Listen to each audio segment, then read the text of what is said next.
HSC পরীক্ষা আর হবে না, অটো পাস দিবে শিক্ষা বোর্ড, এই বিষয়ে জানা গেল। এইচএসসি এক্সাম 2024 পরীক্ষার্থীদের জন্য একটি সুসংবাদ। এই বিষয়ে আরও জানতে আমাদের চ্যানেলটি সাবস্ক্রাইব করে রাখতে পারেন, পাশে থাকা বেল আইকনটি বাজিয়ে রাখতে পারেন এবং আমাদের 5 মিনিট ক্লাসের সাথেই থাকতে পারেন। আউযুবিল্লাহি মিনাশ শাইতানির রাজিম, বিসমিল্লাহির রহমানির রহিম। তাআলা নামে শুরু করছি 5 মিনিট ক্লাসের পক্ষ থেকে সবাইকে আন্তরিক শুভেচ্ছা এবং অভিনন্দন। আর এইচএসসি এক্সাম পরীক্ষা হবে না, অটো পাস দিবে শিক্ষা বোর্ড। এই বিষয়ে কী বললো নওফেল, এই বিষয়ে জানান। আগে পুরনো শিক্ষামন্ত্রী যেটা আমাদের দীপুমণি বলছিল যে অটো পাস করিয়ে দেওয়ার কথা, কিন্তু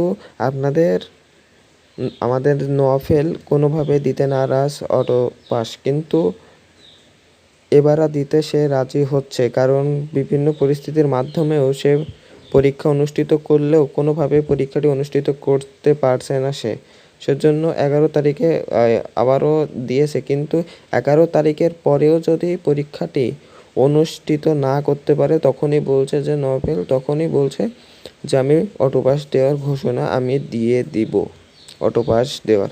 তো একটা শিক্ষা প্রতিষ্ঠান বা সকল বোর্ড চালানোর জন্য খুবই একটা, আপনারা যেমন দুর্ভাগায় আছেন তেমনই শিক্ষা বোর্ড দুর্ভাগায় আছে এবং ছাত্রছাত্রীরাও দুর্ভাগায় আছে, তারা দুশ্চিন্তায় আছে। তাদেরও কিন্তু একটা দায়িত্ব যে সুষ্ঠু সুন্দরভাবে পরীক্ষা নেওয়ার জন্য, কিন্তু শিক্ষা বোর্ডও পারছে না যে সুষ্ঠু সুন্দরভাবে পরীক্ষাটি নিতে। তো এই বিষয়ে আরও জানতে আমাদের চ্যানেলটি সাবস্ক্রাইব করে রাখতে পারেন, পাশে থাকা বেল আইকনটি বাজিয়ে রাখতে পারেন, কারণ আমরা এইচএসসি এক্সামের সকল আপডেটগুলো দিয়ে থাকি। তাই ভিডিও এই পর্যন্ত শেষ করছি। আমাদের চ্যানেলটি সাবস্ক্রাইব করে রাখুন, পাশে থাকা বেল আইকনটি বাজিয়ে রাখতে পারেন এবং 5 মিনিট ক্লাসের সাথেই থাকুন। ধন্যবাদ সবাইকে।